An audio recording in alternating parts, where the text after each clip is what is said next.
हाँ, विवाह से पहले ही जरूरी है। प्रश्न बनाइए भाई आपका। हिंदू ला लिखवाया जाएगा और हिंदू ला में आपका पहला प्रश्न ये बनता है कि उन व्यक्तियों का उल्लेख करिए जिन पर हिंदू विधि लागू होती है। प्रश्न बनाइए।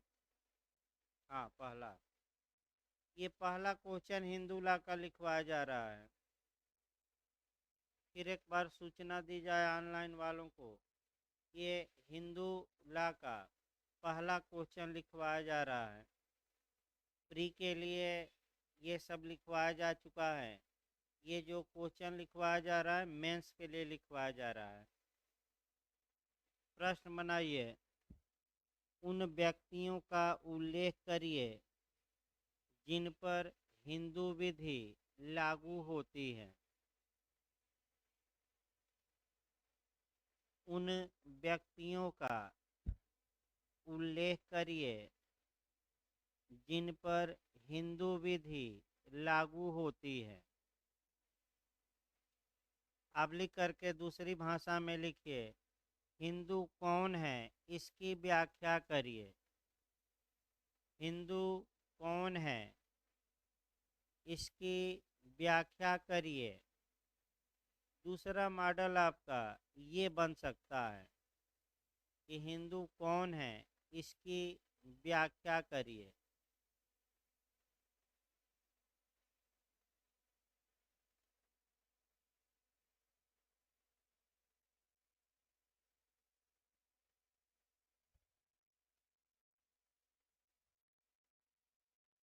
पैराग्राफ चेंज करके लिखिए।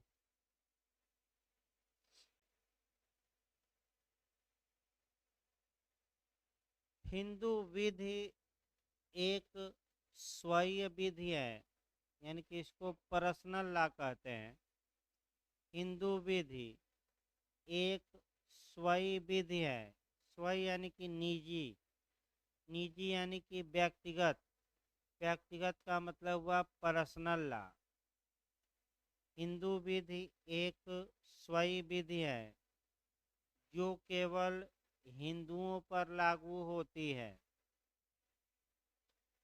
जो केवल हिंदुओं पर लागू होती है।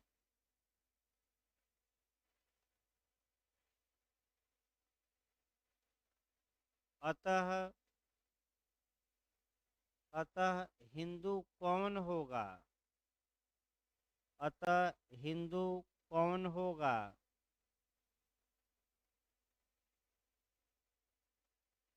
यह जानना आवश्यक हो जाता है।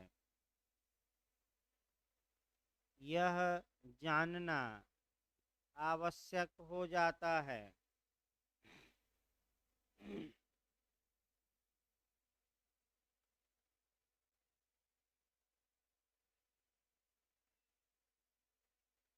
पैराग्राफ चेंज करके लिखिए।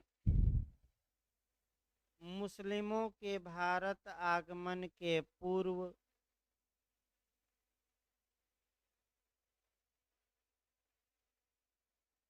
थोड़ा बहुत इतिहास भी लिखना पड़ेगा। मुस्लिमों के भारत आगमन के पूर्व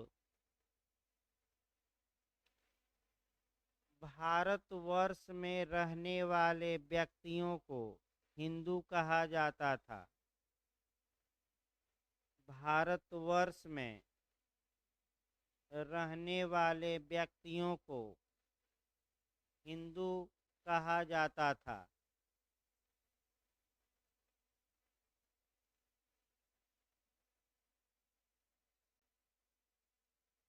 इसी लाइन में लिखिएगा।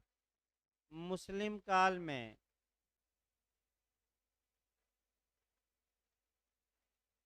वे लोग हिंदू कहे जाते थे। मुस्लिम काल में वे लोग हिंदू कहे जाते थे।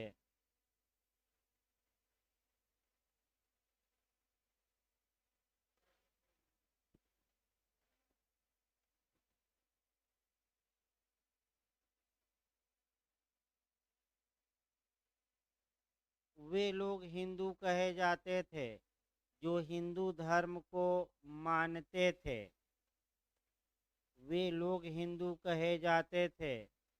जो हिंदू धर्म को मानते थे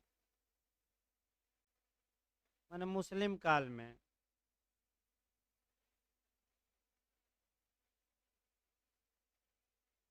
लिखिए अंग्रेजों के शासन काल में। अंग्रेजों के शासन काल में तथा तत्पश्चात स्वतंत्रता नहीं, तत्पश्चात न लिखिए, अंग्रेजों के शासन काल में तथा भारत के स्वतंत्र होने के पश्चात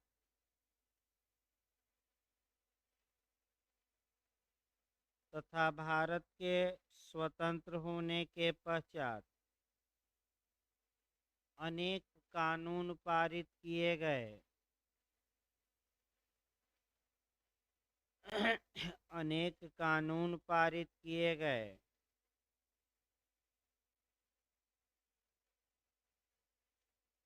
जिसमें इस बात का उल्लेख किया गया कि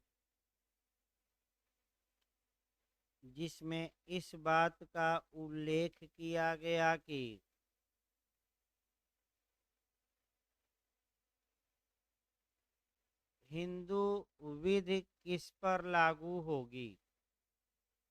हिंदू विधि किस पर लागू होगी।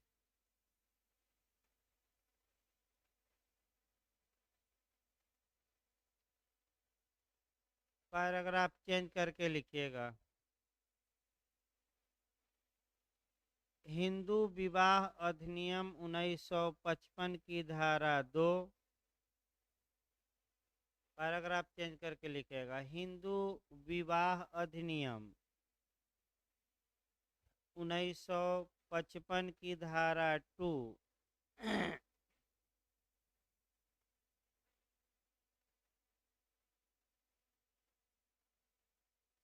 कामा दीजिए। हिंदू उत्तराधिकार अधिनियम, हाँ 55। हिंदू विवाह अधिनियम 1955 का सेक्शन 2 कामा दीजिए। हिंदू उत्तराधिकार अधिनियम 1956। हिंदू सक्सेशन एक्ट 1956 की धारा 2, इसमें भी धारा 2 ही लिखना है। धारा 2 कामा दीजिए। हिंदू दत्तक ग्रहण एवं भरण पोषण अधिनियम, हिंदू दत्तक ग्रहण एवं भरण पोषण अधिनियम 1956 की धारा 2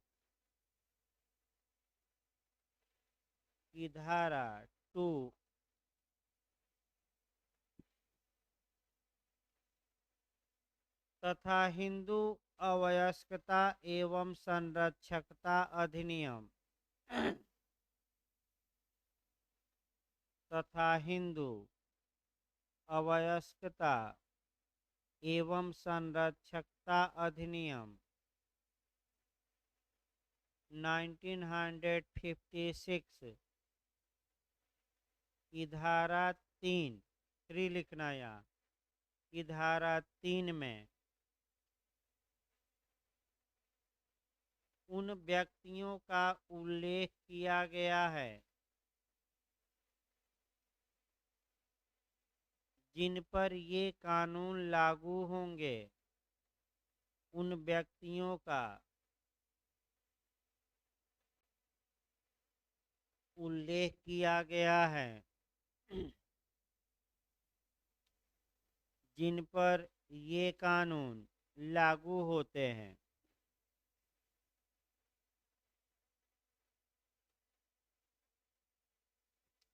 पैराग्राफ चेंज करके लिखिए।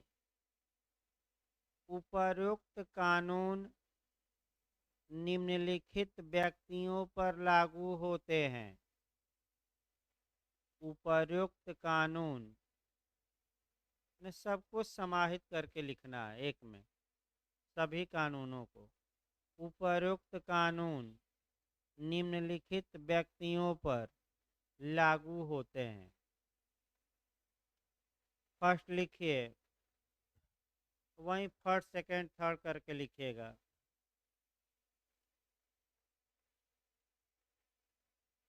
यदि वह जन्म से हिंदू हो, यदि वह जन्म से हिंदू हो,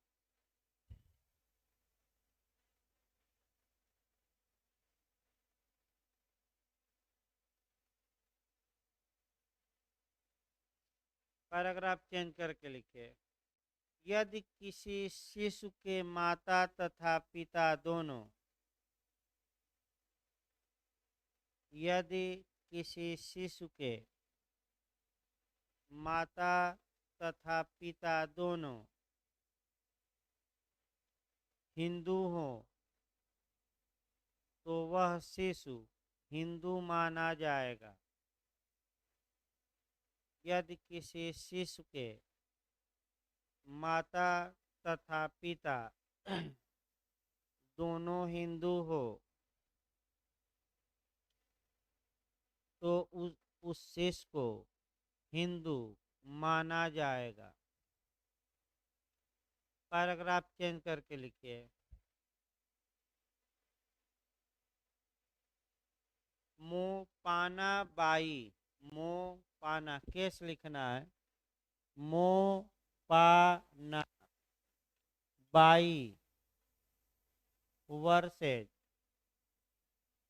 ओटराम, ओटराम, मोपाना बाई वर्सेज ओटराम 1861, यह 1861 का केस है।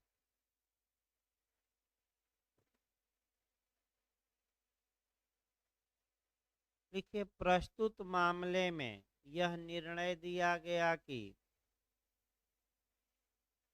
प्रस्तुत मामले में यह निर्णय दिया गया कि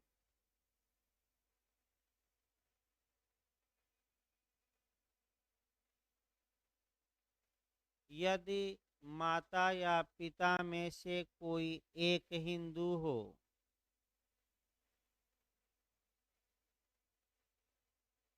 यदि माता या पिता में से कोई एक हिंदू हो,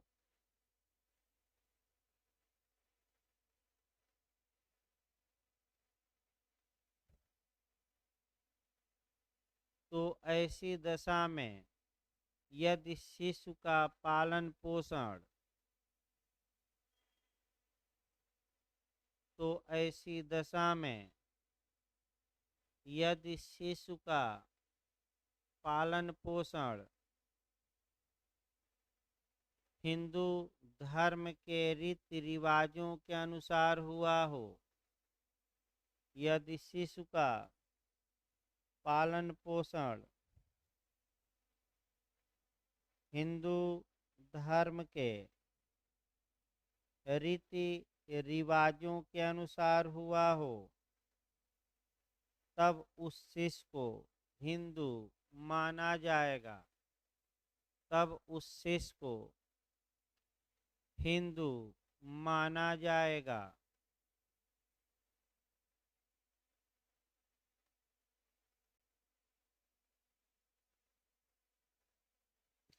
सेकंड लिखिए, धर्म परिवर्तन, धर्म परिवर्तन करके, धर्म परिवर्तन द्वारा हिंदू,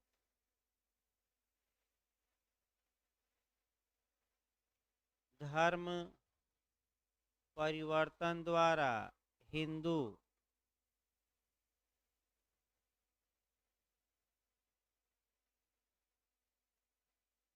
पैराग्राफ चेंज करके लिखिए। यदि किसी अन्य धर्म का व्यक्ति, यदि किसी अन्य धर्म का व्यक्ति स्वेच्छा से हिंदू धर्म को स्वीकार कर लेता है, स्वेच्छा से हिंदू धर्म को स्वीकार कर लेता है तब उसे हिंदू माना जाएगा।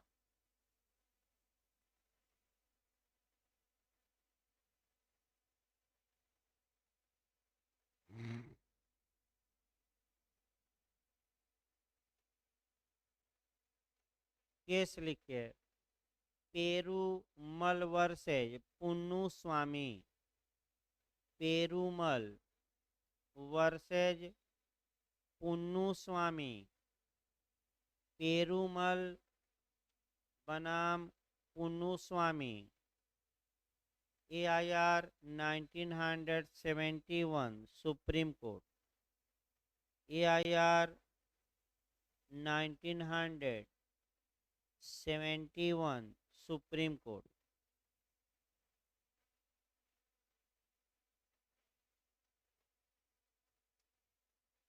लिखिए प्रस्तुत प्रकरण में उच्चतम न्यायालय ने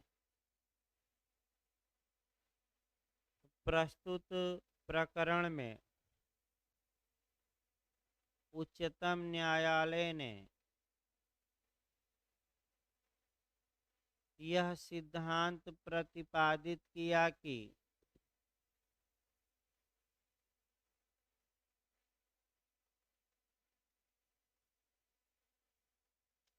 यह सिद्धांत प्रतिपादित किया कि यदि कोई व्यक्ति हिंदू धर्म को स्वेच्छा से स्वीकार कर लिया हो, यदि कोई व्यक्ति हिंदू धर्म को स्वेच्छा से स्वीकार कर लिया हो,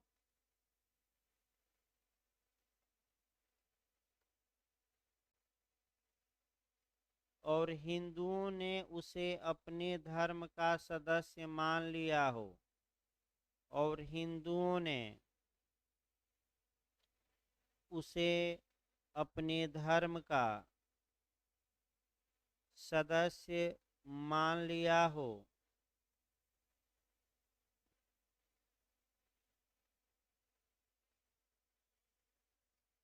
ऐसी दशा में भले ही धर्म परिवर्तन के लिए ऐसी दशा में भले ही धर्म परिवर्तन के लिए कोई अनुष्ठान न किया गया हो, भले ही धर्म परिवर्तन के लिए कोई अनुष्ठान न किया गया हो, उस व्यक्ति को हिंदू माना जाएगा। उस व्यक्ति को हिंदू माना जाएगा।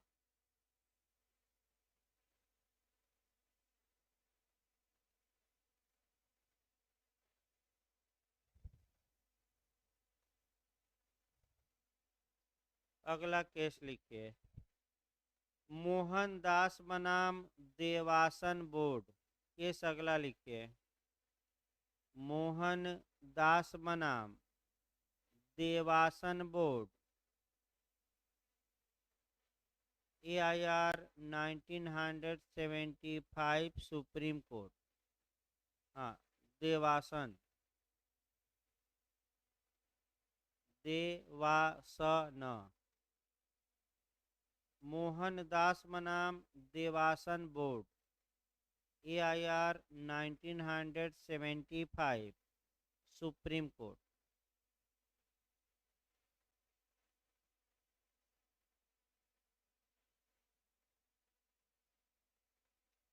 लिखिए प्रस्तुत मामले में येसुदास एक कैथोलिक ईसाई था। तो प्रस्तुत मामले में येसुदास एक कैथोलिक कैथोलिक ईसाई था।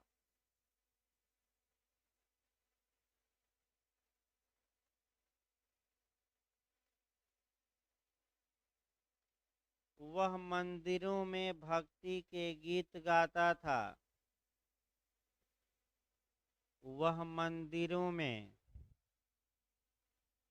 भक्ति के गीत गाता था तथा एक हिंदू के समान उपासना करता था। वह मंदिरों में भक्ति के गीत गाता था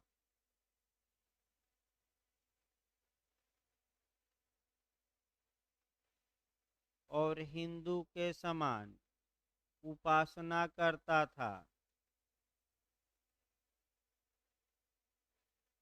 उसने न्यायालय में यह शपथ पत्र दिया कि उसने न्यायालय में यह शपथ पत्र दिया कि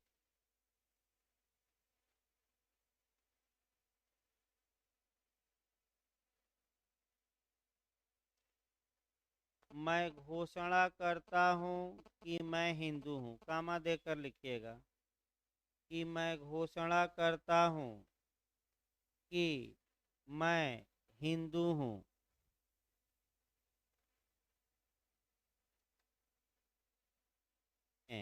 उसे हिंदू माना।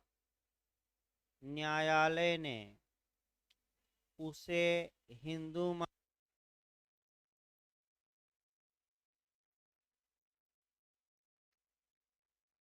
पैराग्राफ चेंज करके हेडिंग डालिए। तीसरा पॉइंट, धर्म संपरिवर्तन करके हिंदू। धर्म संपरिवर्तन रिकन्वर्जन कहा जाता है। रिकन्वर्जन धर्म संपरिवर्तन करके हिंदू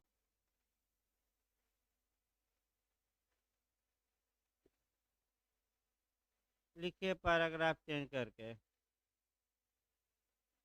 यदि कोई व्यक्ति हिंदू था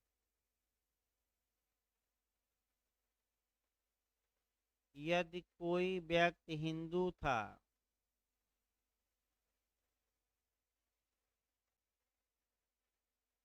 तत्पश्चात किसी अन्य धर्म को स्वीकार कर लेता है। तत्पश्चात किसी अन्य धर्म को स्वीकार कर लेता है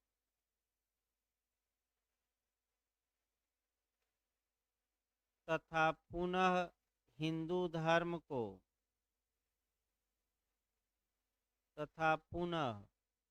हिंदू धर्म को स्वीकार करता है तथा पुनः हिंदू धर्म को स्वीकार करता है, उसे भी हिंदू माना जाएगा। उसे भी हिंदू माना जाएगा। केस लिखिए। Guntur medical college. Guntur medical college versus Mohan Rao. Guntur medical college versus Mohan Rao. AIR 1976 supreme court. AIR 1976 supreme court.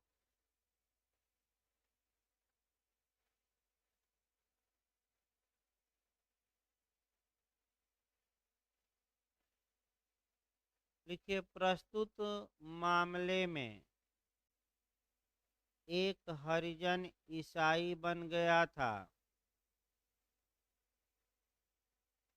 प्रस्तुत मामले में एक हरिजन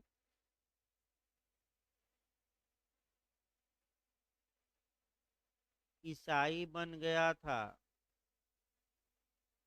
तत्पश्चात वह ईसाई धर्म त्याग करके पुनः हिंदू धर्म को स्वीकार कर लिया। तत्पश्चात वह ईसाई धर्म को त्याग कर हिंदू धर्म को स्वीकार कर लिया। उसे हिंदू माना गया। उसे हिंदू माना गया।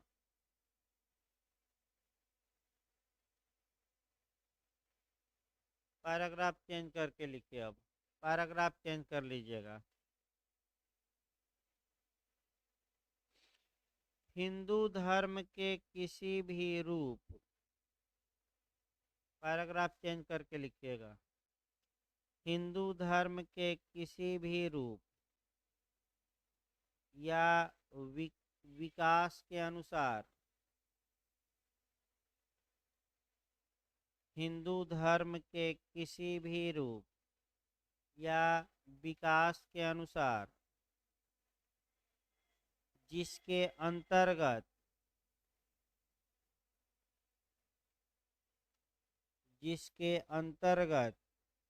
वीर शैव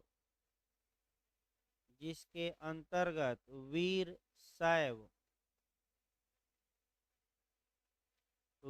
शैव कामा दीजिए लिंगायत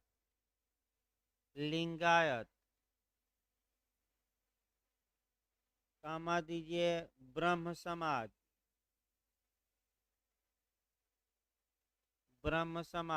फिर कामा दीजिए प्रार्थना समाज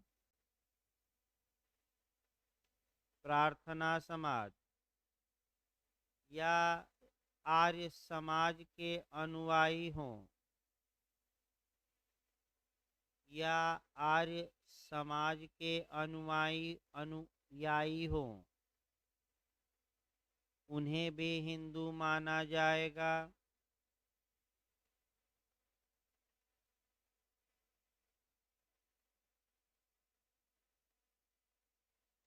उन्हें भी हिंदू माना जाएगा।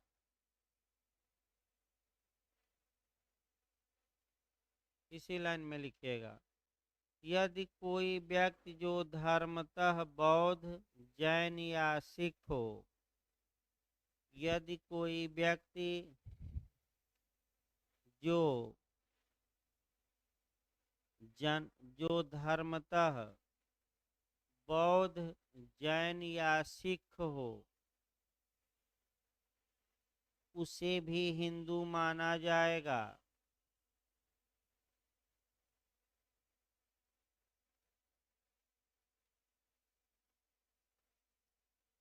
पैराग्राफ चेंज करके फिर केस लिखिए। ये केस आपका लीडिंग केस है। ये केस अंडरलाइन कर लीजिएगा थोड़ा। शास्त्री यज्ञ पुरुष दास जी, Shastri Yagna Purush Das ji versus मूलदास, Shastri Yagna Purush Das ji versus Muldas, AIR 1966 supreme court, AIR 1966 supreme court, justice Gajendra Gadkar ने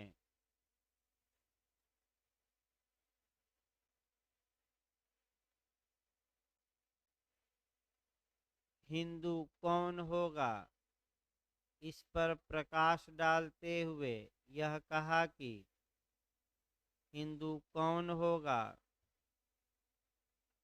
इस पर प्रकाश डालते हुए यह कहा कि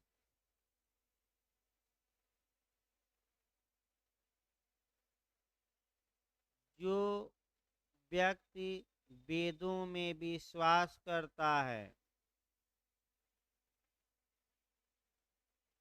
जो व्यक्ति वेदों में विश्वास करता है।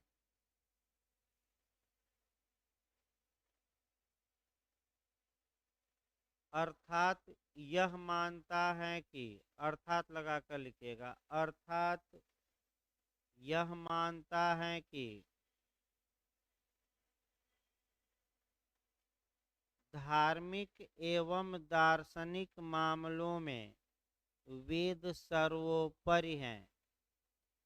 धार्मिक एवं दार्शनिक मामलों में वेद सर्वोपरि है।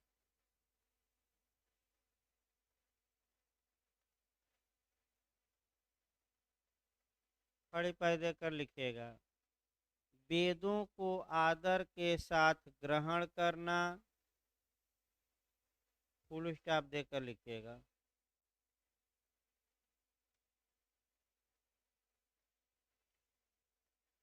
वेदों को आदर के साथ ग्रहण करना, कामा दीजिए, यह मानना कि मुक्ति के पथ अनेक और विविध है। यह मानना कि मुक्ति के पथ अनेक और विविध है।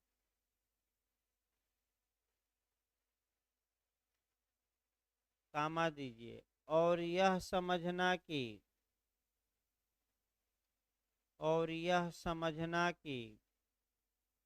पूजनीय देवी देवता अनेक हैं। यह समझना कि पूजनीय देवी देवता अनेक हैं। पैराग्राफ चेंज करके लिखिए। पैराग्राफ चेंज करिए। यदि कोई व्यक्ति धर्मतः, पैराग्राफ चेंज करके लिखिएगा। यदि कोई व्यक्ति धर्मतः मुस्लिम, कामा दीजिए ईसाई, कामा दीजिए पारसी या यहूदी न हो, यदि कोई व्यक्ति धर्मतः मुस्लिम, कामा दीजिए ईसाई, फिर कामा दीजिए पारसी या यहूदी न हो,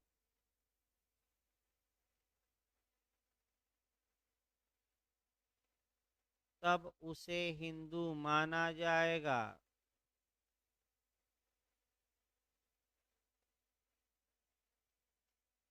तब उसे हिंदू माना जाएगा,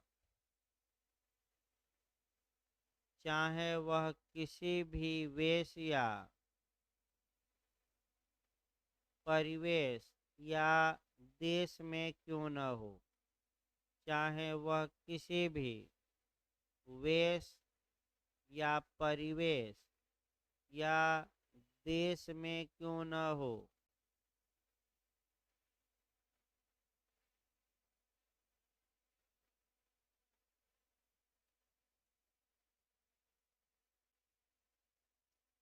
पैराग्राफ चेंज करके लिखिए लास्ट में। भारतीय संविधान के अनुच्छेद 366 के क्लाज 25 366 पोस्ट में लिखे 25। भारतीय संविधान के अनुच्छेद 366 के खंड 25 के अंतर्गत वर्णित अनुसूचित जनजातियों में वर्णित अनुसूचित जनजातियों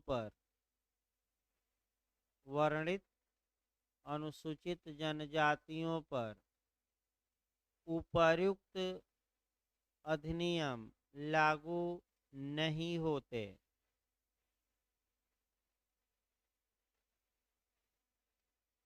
उपर्युक्त अधिनियम लागू नहीं होते।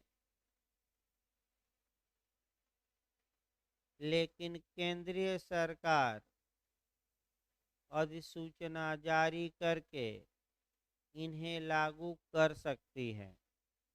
लेकिन केंद्रीय सरकार अधिसूचना जारी करके इन्हें लागू कर सकती है।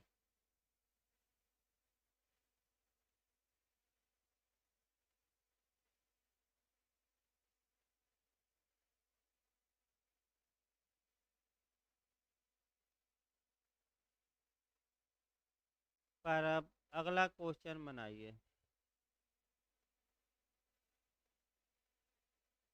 प्रश्न बनाइए अगला भाई, ये समाप्त हो गया। हिंदू विधि के स्रोतों का उल्लेख करिए। ये भी क्वेश्चन मेंस में आ चुका है, बिहार में भी। हिंदू विधि के स्रोतों का उल्लेख करिए।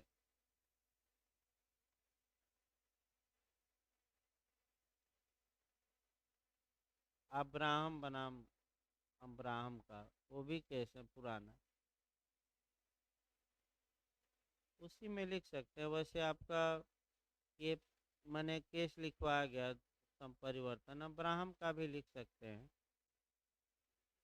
एक केस जोड़ लीजिए भाई आपका, ये कह रहे हैं तो देखिए आपका जो लिखे हैं उत्तर आपका ये है। बैक देखिए आपका पेज में बैक होइए भाई। धर्म परिवर्तन करके हिंदू होना, यानी कि हमने दूसरा पहला लिखवाया था जन्मतः हिंदू पीछे, दूसरा धर्म परिवर्तन करके हिंदू होना। उसमें आपका हम पेरूमल का हमने केस लिखवाया था कि पेरूमल बनाम पुन्नु स्वामी। एक केस और आप उसमें जोड़ सकते हैं, अम्ब्राहम बनाम अम्ब्राहम। ये पेरूमल बनाम पुन्नु स्वामी जो केस है उसी के आसपास एक केस लिख लीजिए, अब अब्राहम बनाम अब्राहम। एक लाइन बस लिखना है, कहीं लिख लीजिए। निर्णय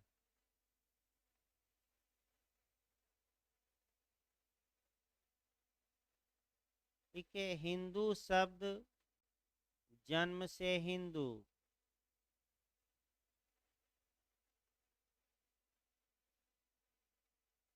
हिंदू शब्द जन्म से हिंदू तथा हिंदू धर्म में परिवर्तित हो गए व्यक्तियों के लिए भी लागू होगा।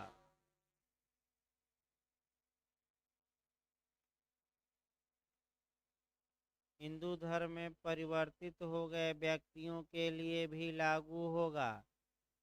यानी कि इसको दूसरी भाषा में प्री में जो पूछा जाता है अब्राहम बनाम अब्राहम का, कि किस केस में कहा गया कि हिंदू जन्म से भी होता है और बनाया भी जाता है, यानी कि धर्म परिवर्तन करके भी।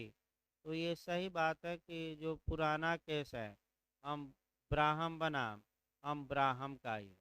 लेकिन जो नया केस हमारा सुप्रीम कोर्ट का है पेरूमल बनाम पुन्नु स्वामी, हम ब्राह्म का केस जोड़ सकते हैं, कोई रोक टोक नहीं है। प्री के लिए भी काफ़ी महत्वपूर्ण है। अगला लिखिए भाई आपका हिंदू विधि के स्रोत, यानी कि सोर्सेज ऑफ हिंदू लॉ।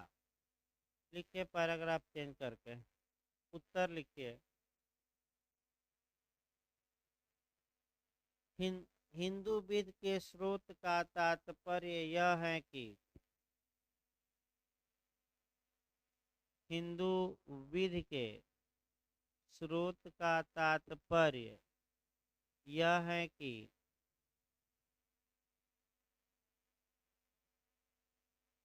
इसके नियम कहाँ से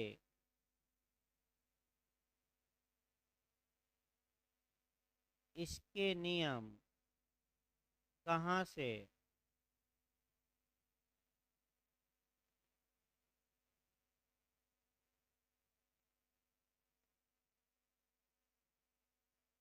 उत्पन्न होते हैं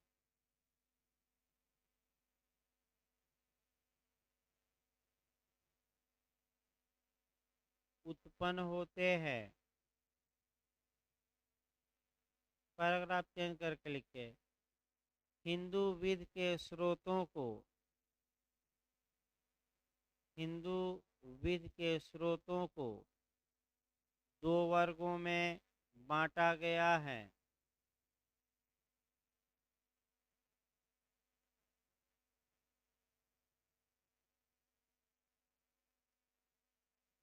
दो वर्गों में बांटा गया है।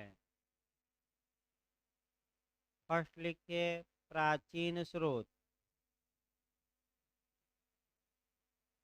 फर्स्ट लिखिए प्राचीन स्रोत। सेकंड आधुनिक स्रोत, सेकंड आधुनिक स्रोत।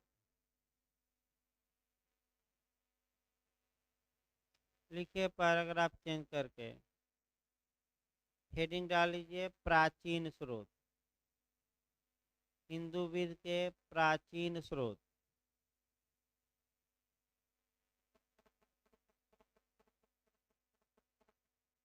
लिखिए इसके अंतर्गत निम्नलिखित चार स्रोत आते हैं। इसके अंतर्गत निम्नलिखित चार स्रोत आते हैं।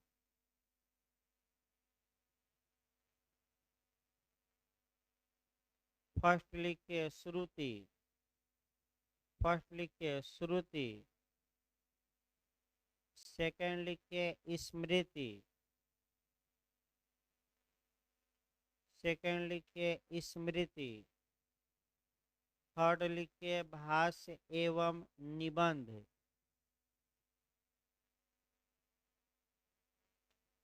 भाष्य एवं निबंध। और फोर्थ लिखिए प्रथाएं, फोर्थ लिखिए प्रथाएं। हेडिंग डालिए फर्स्ट में आपका श्रुति,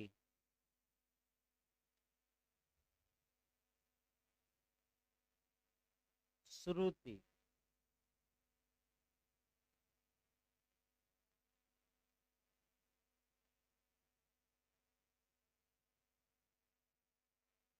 लिखिए ये सबसे प्राचीन स्रोत माने जाते हैं।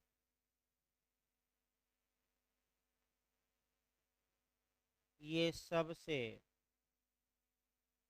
प्राचीन स्रोत माने जाते हैं।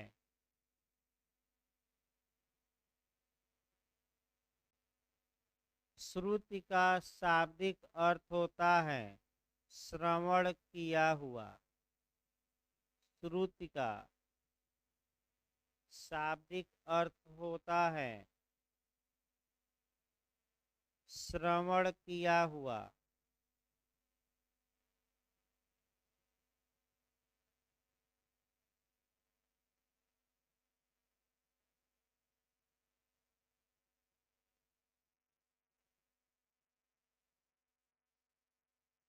जो बातें ईश्वर से ऋषि मुनियों ने सुनी, जो बातें ईश्वर से ऋषि मुनियों ने सुनी और उसी समय उसको लिख लिया गया, और उसी समय उसे लिख लिया गया।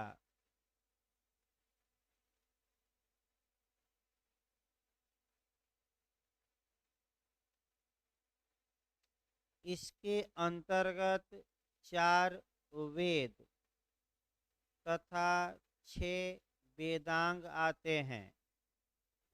इसके अंतर्गत 4 वेद तथा 6 वेदांग आते हैं।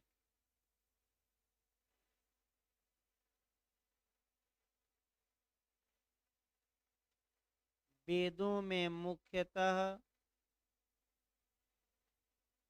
आर्यों के बारे में वर्णन किया गया है। वेदों में मुख्यतः आर्यों के बारे में वर्णन किया गया है।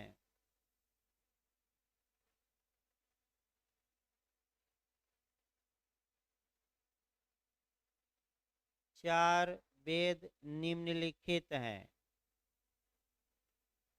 चार वेद निम्नलिखित हैं।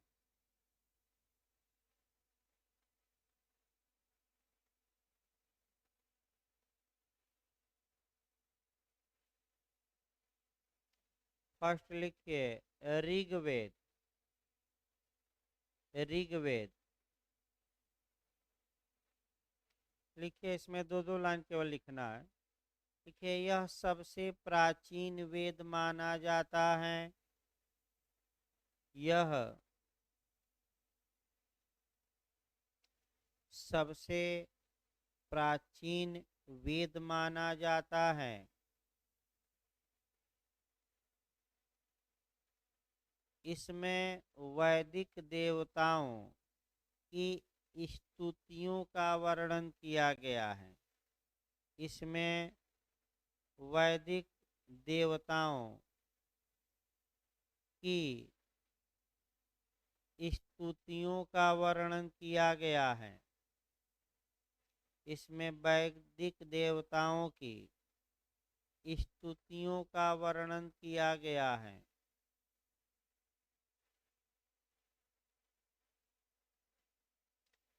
सेकंड लिखिए सामवेद। सेकंड लिखिए सामवेद। लिखिए, इसमें उपासना के समय गाए जाने वाले इसमें उपासना के समय गाए जाने वाले मंत्रों का उल्लेख किया गया है।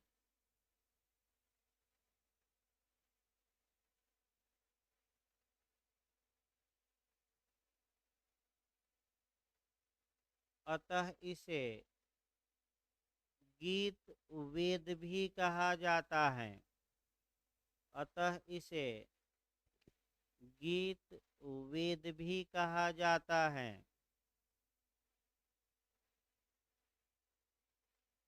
तीसरा लिखिए यजुर्वेद। यजुर्वेद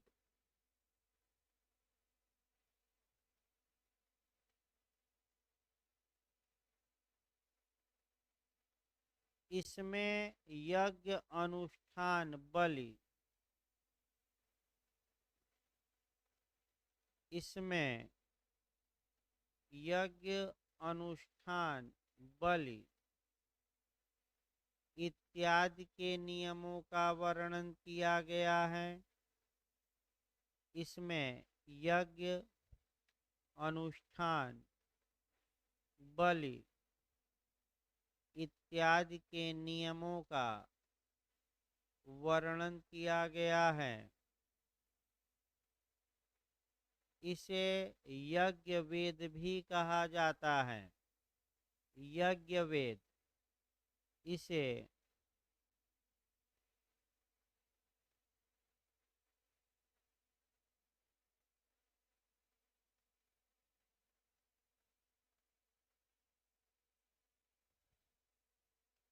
यज्ञ वेद भी कहा जाता है। चौथा लिखिए अथर्व वेद।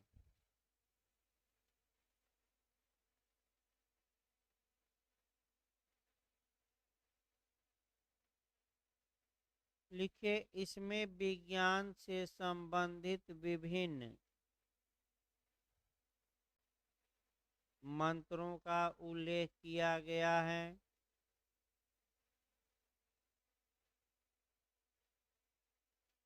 इसमें विज्ञान से संबंधित विभिन्न मंत्रों का उल्लेख किया गया है तथा अपराधियों को दंड दिए जाने के तरीकों का उल्लेख किया गया है तथा अपराधियों को दंड दिए जाने के तरीकों का उल्लेख किया गया है।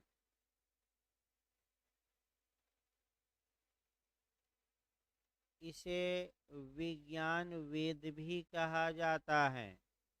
विज्ञान वेद, इसे विज्ञान वेद भी कहा जाता है।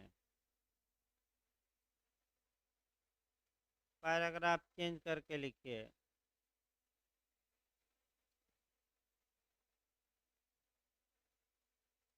श्रुति के अंतर्गत 6 वेदांग भी आते हैं जो निम्नलिखित हैं। पैराग्राफ चेंज करके लिखिएगा। श्रुति के अंतर्गत 6 वेदांग भी आते हैं जो निम्नलिखित हैं।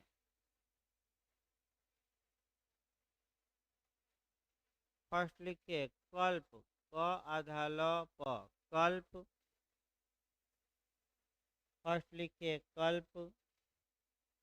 सेकंड लिखिए व्याकरण। सेकंड में लिखिए व्याकरण। थर्ड में लिखिए छंद, छ आधा न द, छंद। फोर्थ में लिखिए शिक्षा। 5 में लिखिए निरुक्त, नी रू आधा क त, निरुक्त। 5वां है निरुक्त और 6वां है ज्योतिषी। ज्योतिष, ज्योतिष। आपका हाथ देखकर लोग ज्योतिष देखते हैं कि तमाम आपका बड़े वाले छोटे वाले हैं, और हाथ देखकर आपका क्या बता देते हैं भविष्य। कुछ लोग तो चेहरा देखकर भी बता देते हैं। अब यही आपका, क्योंकि कोरिलेट भी हमें थोड़ा बहुत करना है आपका, बता देंगे, देख लेंगे इसको, उतना बहुत डिटेल में। अब ये है कि हिंदू कौन है, तो जो गजेंद्र गडकर ने कहा था वो जरूर याद रखिए। जो ये मानता है कि धार्मिक और दार्शनिक रूप से वेद सर्वोपरि। देखिए आपका, चूंकि ईसा पूर्व कई हजार ईसा पूर्व वेदों की रचना की गई, 8,000 10,000 पहले। और इसमें आपका जो इतिहासकार हैं वे बताते हैं कि जो ये उत्तर भारतीय लोग हैं, यानी कि जो मूल यहाँ के निवासी थे, वो आपका अलग थे। और ये जो आर्य हैं आपका, ये आपका दूसरी जगहों से भारत में आए और जहाँ जहाँ नदियाँ थी उनके किनारे बस गए, ताकि भाई पानी की भी आवश्यकता, वहीं खेती करने लगे, वहीं बस गए। अब समस्या ये है कि अगर हम 8,000 पहले की परंपरा का पालन करें तो वहीं वेद के अनुसार ही चलना पड़ेगा, और आपका उस अनुसार चलना वर्तमान में संभव नहीं है। तो आपका हिंदू धर्म के लोगों ने आपका कह सकते हैं कि, ये कह सकते हैं कि भाई बहुत कम लोगों को ही वेद के बारे में आज भी ज्ञान है, यानी ज़्यादा ज्ञान नहीं है। इसी प्रकार मुस्लिम विद में भी हम देख सकते हैं कि मुस्लिम विद में भी जो व्यक्ति कुरान के नियमों के अनुसार अपना कर्मकांड करता है और ये विश्वास करता है कि अल्लाह केवल और केवल एक है और उनके आखिरी मैसेंजर या दूत या रसूल पैगंबर साहब हैं, उसी को हम मुस्लिम कहेंगे। तो अब दोनों में एक साथ जोड़ लीजिएगा। हिंदू कौन है, तो एक लाइन जवाब दीजिएगा, जो वेदों में क्या करे विश्वास। मुस्लिम कौन है? तो जो दो बातों में विश्वास करे, अल्लाह केवल और केवल क्या है? एक। और अल्लाह के आखिरी रसूल कौन है? आपका पैगंबर साहब। क्योंकि आपका मुस्लिम विध में मैं बताया था ज़्यादा कानून इसलिए नहीं बन पाए कि जो रूढ़िवादी मुस्लिम हैं वे मानते हैं कि अल्लाह जो पैगंबर साहब कुरान की रचना करके चले गए, क्योंकि और कोई पैदा ही नहीं हुआ जिसे अल्लाह का संदेश प्राप्त हो, अतः कानून का निर्माण रुक गया। लेकिन कुछ कानून पास हुए अलग बात है, लेकिन रूढ़िवादी लोग यही मानते हैं और कुरान के अनुसार कार्य करना ही शरीयत कहलाता है। तो आपका जो ये चौथा वेद था अथर्ववेद, उसमें कैसे अपराधियों को राजा कौन कौन से किस अपराध के लिए दंड देंगे, इसका उल्लेख आपका किया गया है। तो प्राचीन काल में अगर आपको दंड पढ़ना है तो अथर्ववेद ले लीजिए और उसमें मिल जाएगा। एक आपका फिल्म भी कई बनी है इस पर, दक्षिण भारतीयों ने फिल्म बनाई है कि प्राचीन काल में किस अपराध के लिए कौन सा दंड दिया जाता था। तो कहीं आपका खौलते कुएं में, खौलते तेल में फेंका जाता था, कड़ाही में ही डाल दिया जाता था, तो कहीं पत्थर बांधकर नदी में फेंक दिया जाता था। तमाम दंड के प्रकार थे, यानी कि राजा आपका अपराधियों को दंड देता था। अगला लिखिए भाई, आपका दूसरा, ये पहला श्रुति स्रोत हुआ। जो पहला प्राचीन कौन था? श्रुति। सेकंड लिखिए अब स्मृति, ये आपका दूसरा स्रोत है स्मृति।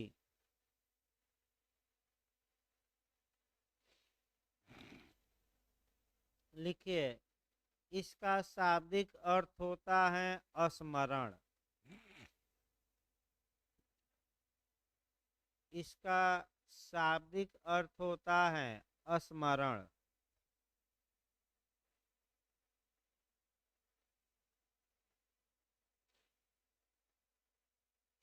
यह माना जाता है कि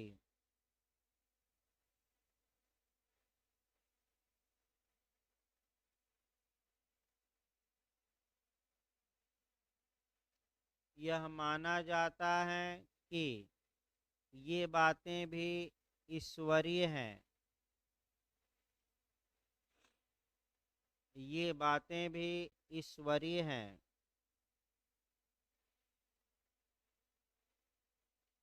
लेकिन इनका संकलन सुनने के समय नहीं किया गया, बल्कि बाद में किया गया। लेकिन इनका संकलन माने इनको लिखा गया, इनका संकलन सुनने के समय नहीं किया गया,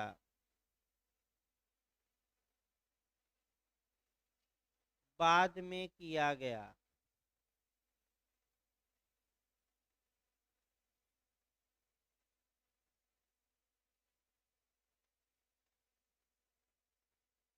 ये भारतीय विधि का स्वर्ण युग मानी जाती हैं, यानी कि गोल्डन एज मानी जाती है। ये भारतीय विधि का गोल्डन एज यानी कि स्वर्ण युग मानी जाती है।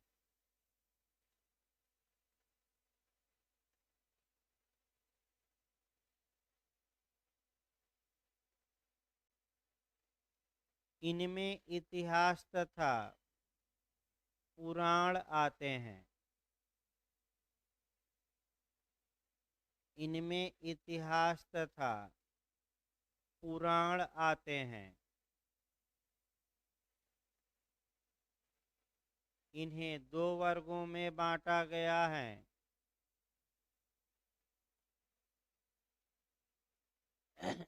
इन्हें दो वर्गों में बांटा गया है।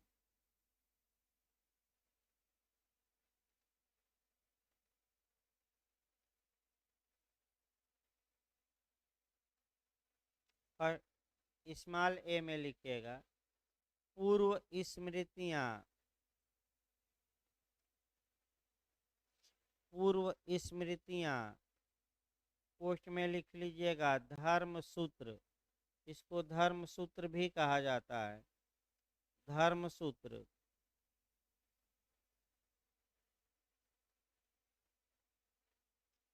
सेकंड लिखिए उत्तर स्मृतियाँ।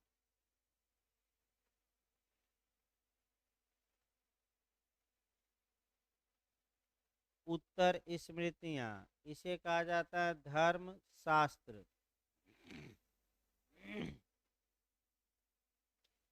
धर्म शास्त्र। पैराग्राफ चेंज करके लिखिए पूर्व स्मृतियों की रचना। पूर्व स्मृतियों की रचना 800 ईसा पूर्व से लेकर 800 ईसा पूर्व से लेकर 200 ईसा पूर्व की मानी जाती है।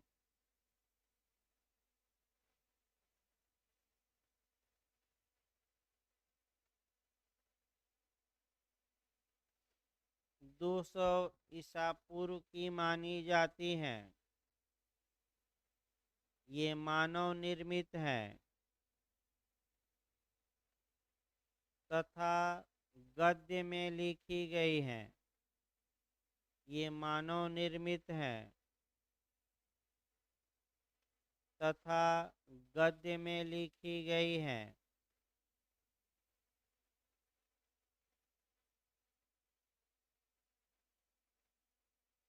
इनमें यज्ञ संबंधी नियमों तथा इनमें यज्ञ संबंधी नियमों तथा मानव कर्तव्यों की व्याख्या की गई है। इनमें यज्ञ संबंधी नियमों तथा मानव कर्तव्यों की व्याख्या की गई है।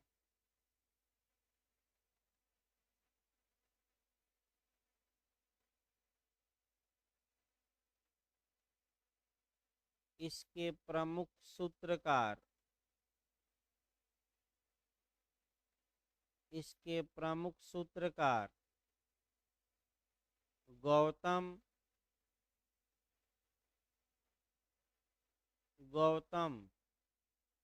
पोस्ट में लिख लीजिएगा सबसे प्राचीन।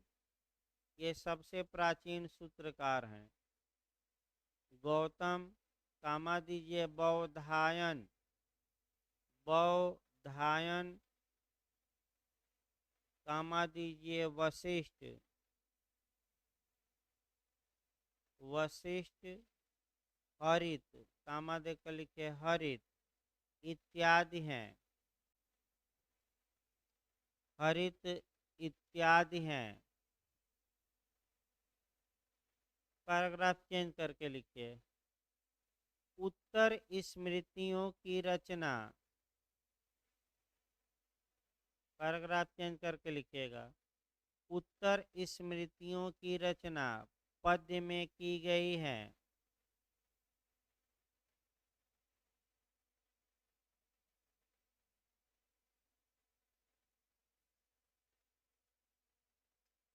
इनके विशिष्ट रचनाकारों में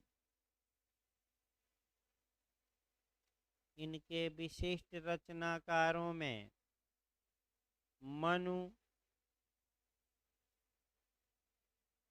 कामा दीजिए याज्ञवल्क्य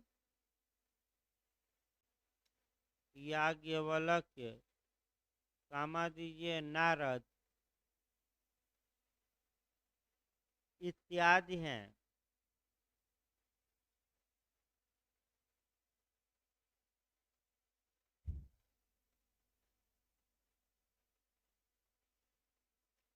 इत्यादि हैं।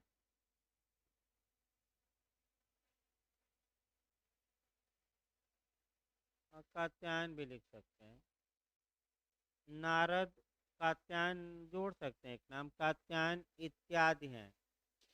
अब हेडिंग डालिए आपका तीसरा स्रोत, भाष्य तथा निबंध। भाष्य तथा निबंध।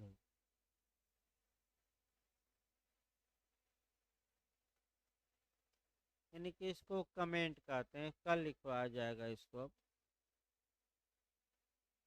भाई क्लास आपका कल चलेगा। देखिए कल आपका जो एक तो हिंदू लॉ और आपका लिखवा दिया जाए, स्टार्ट में जनरल एक्सेप्शन कुछ लिखवा दिया जाए ताकि दोनों बैलेंस बना रहे।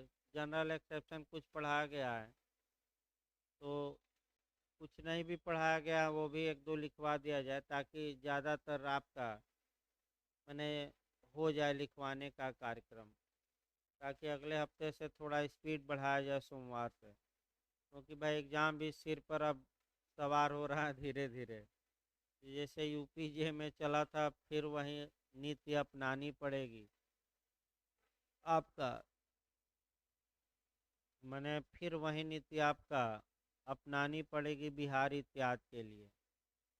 सुबह, हाँ शाम को चलेगा, लिखवा ही जाएगा आज भी आपका। रेंट कंट्रोल इधर हमें समाप्त कर देना है कल तक। अब 5-6 क्वेश्चन है, हो जाएगा, ताकि सोमवार से आपका माइनर वो लोकल में वो डेवलपमेंट अथॉरिटी चलेगा। 4-5 दिन का वो भी है आपका। 5-5 6-6 दिन में एकाएक समाप्त होता रहे माइनर भी, वो लोकल। इसी प्रकार बिहार का भी स्पीड बढ़ाना पड़ेगा सोमवार से, ताकि एकाएक हफ्ते में एकाएक जो छोटे छोटे पुछल्ले हैं, साम्या हुआ, न्यास हुआ आपका, ये सब समाप्त हो जाए एकाएक हफ्ते में, ताकि आपका परीक्षा तक आपको भाई देखिए एडी ला और कंपनी ला ये सब भी पढ़ाया जाएगा। कई लोग फ़ोन करके पूछ रहे हैं, तो सार्वजनिक रूप से बताया जा रहा है कि आपका एडी ला हुआ, कंपनी ला हुआ, ये सब आपका पढ़ाया जाएगा आगे। अभी एक एक करके इक्विटी उठाया गया है, समाप्त ही हो जाएगा अगले हफ्ते। उसके बाद न्यास बता दिया जाए, फिर आपका जैसे भागीदारी है आपका, मान लीजिए कि भागीदारी है, एसआरए हैं, एक बार रिवीजन भी ज़रूरी है। तो कल सुबह वाली क्लास कल चलेगी भाई। आप टाट भी लेकर आइए कापी, और हिंदू ला भी, दोनों कल तक एकदम बैलेंस बना दिया। हाँ 5:15 बजे।